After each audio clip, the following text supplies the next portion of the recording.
Hey hello student, this is KMS sir and welcome to KMS sir chemistry.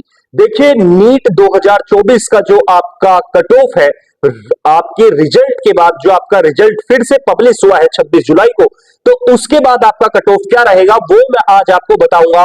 और देखिए जरा, ये जो कट ऑफ होगी, इस कट ऑफ के अंदर आपको बेहद गुड न्यूज आपको मिलने वाली है यहाँ पे, क्योंकि आपका अगर किसी स्टूडेंट के नंबर जैसे पहले मान लेते हैं कि 654 आ रहे हैं, तो अब जो उसके नंबर है, अब यहाँ पे अगर 654 पे लास्ट चांस मान सकते थे कि भाई 655 54 पे लास्ट एडमिशन मिल सकता है एमबीबीएस में, तो हम कहेंगे कि अब ये एडमिशन घट करके बहुत कम यानी कि कई नंबर का इसमें फर्क आ गया है। और कैसे कैसे ये फर्क आया है, कितने नंबर तक, अगर आप किस कैटेगरी में है तो कितने नंबर तक आपको एडमिशन मिलेगा, वो सारी डिस्कशन मैं आपको बताऊंगा। तो स्टार्ट करते हैं वीडियो। देखिए, ये आपके लिए वीडियो अमृत है, वरदान है, लास्ट तक देखिए। अगर आपके मार्क्स जैसे मैं बता रहा हूं, पूरी टेबल आपको बना करके दिखाऊंगा, उसके अकॉर्डिंग आते हैं तो आप 100% काउंसलिंग कराइए, आपको डेफिनेटली एमबीबीएस मिलेगा। तो स्टार्ट करते हैं। देखिए जरा, आपको मालूम है बच्चों ऑलरेडी कि हमारे पास जो काउंसलिंग के राउंड होते हैं, आप ऑलरेडी जानते हैं। काउंसलिंग के अंदर जैसे हमारे पास, आपको मालूम है, काउंसलिंग में हमारे फर्स्ट राउंड होते हैं, फिर उसके बाद आपको मालूम होगा कि हमारे पास सेकेंड राउंड आता है काउंसलिंग में, फिर उसके बाद हमारे पास थर्ड राउंड आ जाता है काउंसलिंग का, और इसके बाद आप कह लीजिए कि आपका स्ट्रे राउंड आ जाता है, लास्ट राउंड आ जाता है। ठीक है जी। अब यहां पे बात कर लेते हैं स्टूडेंट कि कितने नंबर आपके होने चाहिए कौन सी कैटेगरी में। अगर बात कर लेते हैं फर्स्ट राउंड में, देखिए जरा, यहाँ पे फर्स्ट राउंड की अगर हम बात करें तो फर्स्ट राउंड में अगर आप यहाँ पे यूआर कैटेगरी में आ रहे हैं, या फिर आपकी कैटेगरी ईडब्ल्यूएस है, उसकी भी बात करेंगे उस, और अगर आपकी कैटेगरी ओबीसी है और आपकी कैटेगरी जो है वो एससी हो सकती है, आपकी कैटेगरी एसटी हो सकती है। तो देखो जरा, ध्यान दें, यहाँ पे बात ये है कि अगर आपकी जो पहले राउंड में मेरिट होगी वो 658 है, ये मान के चलिए लगभग फिक्स है। ईडब्ल्यूएस में आपको पहले राउंड में 654 नंबर पर एडमिशन मिल जाएगा। लास्ट तक देखिए पूरे डिटेल के साथ। अगर आपके नंबर लास्ट स्ट्रे राउंड तक आपके मैच कर रहे हैं तो आपको 100% काउंसलिंग करानी चाहिए। आगे बात करें ओबीसी, ओबीसी के अंदर आपको 657 मार्क्स चाहिए, और एससी कैटेगरी में अगर आप हैं तो आप मान लीजिए कि 573 नंबर पे आपको फर्स्ट राउंड में एडमिशन मिल जाएगा, और एसटी के अंदर आपको 532 नंबर पे एडमिशन मिल जाएगा। ठीक है जी। अब बात करते हैं स्टूडेंट सेकंड राउंड में। सेकंड राउंड में अगर आपको देखिए कितना डिफरेंस आ गया, 653 नंबर पर एडमिशन मिल जाएगा ऐसा माना जा रहा है।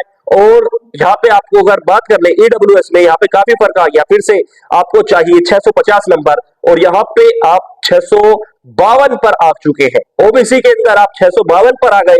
एससी में अगर बात करें तो एससी कैटेगरी में आप आ गए हैं, देखिए कितने डिफरेंस में आ गए, ऐसा मान लीजिए 558 नंबर पर, और यहां पे आप आ जाते हैं 527 नंबर पे।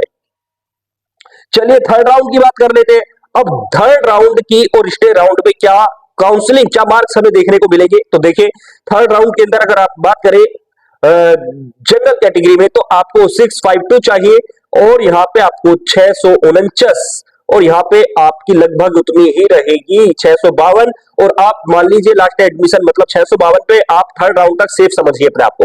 और 652 पे जनरल में पहले आप सेफ नहीं मान रहे थे, अब मैं बात करूंगा स्टेट राउंड में और भी कम पे एडमिशन मिलने की संभावना। चलो देखिए, अब आगे एससी कैटेगरी में अगर बात करें तो एससी कैटेगरी में मान लीजिए 555, ठीक, और यहां पे आप ले लीजिए 5515। आगे चले इसके बाद स्टे राउंड, लास्ट राउंड आ जाता है आपका, यहाँ पे 651, ज्यादा डिफरेंस नहीं आएगा। 651 नंबर पे अगर देखो आपके 600 नंबर 51 नंबर आ रहे हैं, तो मैं आपको सजेस्ट करूंगा डेफिनेटली आप काउंसलिंग करा लो, आपके काउंसलिंग करा लेनी चाहिए। अब कुछ स्टूडेंट ऐसे भी होंगे, एक ही नंबर में बहुत सारी रैंक होती है कि भाई 651 पे हो सकता है बहुत से बच्चों को एडमिशन ना मिले, लेकिन मैक्सिमम को हो सकता है एडमिशन मिल भी जाए। मैं आपको कहूंगा कि 651 पे एडमिशन मिलेगा, मिलेगा तो आपको काउंसलिंग करानी है। अगर आप जनरल कैटेगरी में आ रहे हैं, 651 नंबर है, आप काउंसलिंग कराओ, बहुत आपको बेनिफिट हो गया इससे। और यहाँ पे आपको 648 नंबर स्टूडेंट चाहिए। और आगे बात कर ले, अगर आपको यहाँ पे ओबीसी के अंदर आपको चाहिए 651, और यहाँ पे आपको चाहिए 548 मार्क्स, और यहां पे आपको चाहिए 508 नंबर, 508 मार्क्स। और बात करते हैं आगे जरा, अब थोड़ी सी मैं आपको सजेशन देता हूं। देखिए जरा, आपको ध्यान देने वाली बात यह है स्टूडेंट, आपने बहुत बार देखा होगा कि नंबर, जैसे एग्जाम्पल के तौर पे मान लीजिए कि पिछली एग्जाम्पल ले लो, 615 नंबर पे लास्ट एडमिशन था, मान लो पिछली बार 615 नंबर पे लास्ट एडमिशन मिल गया, एक एग्जाम्पल के तौर बता रहा हूं, और किसी बच्चे के 600 नंबर है, तो आपने सुना होगा कि 600 पे भी एडमिशन मिल गया लास्ट में, मतलब एडमिशन 615 पे रुक गए थे तो लास्ट में, लेकिन फिर एक स्टूडेंट ऐसा भी था जिसमें लास्ट एडमिशन 600 को हो गया, कॉलेज में ही, जिस कॉलेज में 615 पे एडमिशन मिल रहे थे उस कॉलेज में 600 वाले को भी मिल गया। कैसे मिला? इसकी अगर बात करें तो देखो, ये स्ट्रे राउंड ही ये असली खेल है। यहां पे आप आओ, लास्ट राउंड तक जब आप आओगे तो यहां पे आपको गेम प्ले करना है, और ये गेम ही आपको बचाएगा, आपको सेव करेगा, आपके जीवन को बचाएगा। गेम क्या करना है, देखिए आपको यहाँ पे लास्ट राउंड के अंदर आपको काउंसलिंग पे ध्यान रखना है, और काउंसलिंग प्रोसेस आपकी कंप्लीट रखनी है आपको, और लास्ट राउंड में आपको गेम खेलना है। ये देखिए एग्जांपल के तौर पे, अगर पहले स्टूडेंट, कुछ राउंड ऐसे होता है जैसे first round, second round, third round, in round में अगर किसी स्टूडेंट ने एग्जाम्पल के तौर पर कॉलेज अलॉट नहीं किया तो वो दूसरे की तरफ जा रहा है, तो वहां पे जो सीट खाली हो जाती है, उन जगह पे जब वो सीट खाली तो छोड़ेंगे नहीं, जब वो सीट खाली नहीं छोड़ेंगे तो जो कम नंबर वाला स्टूडेंट भी होगा, कम नंबर वाले स्टूडेंट भी अगर वहां पे पहुंचेगा, और पहुंचने के बाद वहां पे सीट खाली रहेगी, तो डेफिनेटली वो, उसके नंबर अगर कम भी होंगे तो उसको एडमिशन मिल जाएगा। यही ध्यान देने वाली बात है। यहाँ पे आपको क्या करना है, आपको काउंसलिंग की जो न्यूज है वो आपको पता चल जाएगी, काउंसलिंग हमारी स्टार्ट होने वाली है। देखिए काउंसलिंग आपकी स्टार्ट होने की तरफ है।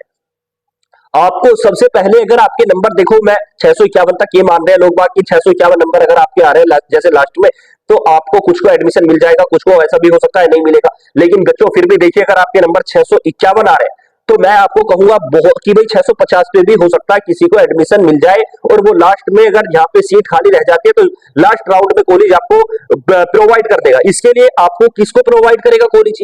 आपको सबसे पहले अपने डॉक्यूमेंट पे ध्यान देना है। आपको, अगर आपके 650 नंबर आ रहे हैं तो मान के चलिए 650 है या 650 से ज्यादा है, तो आप फिर भी 650 पे भी, मैं कहूंगा 651 650 पे भी गेम खेलिए।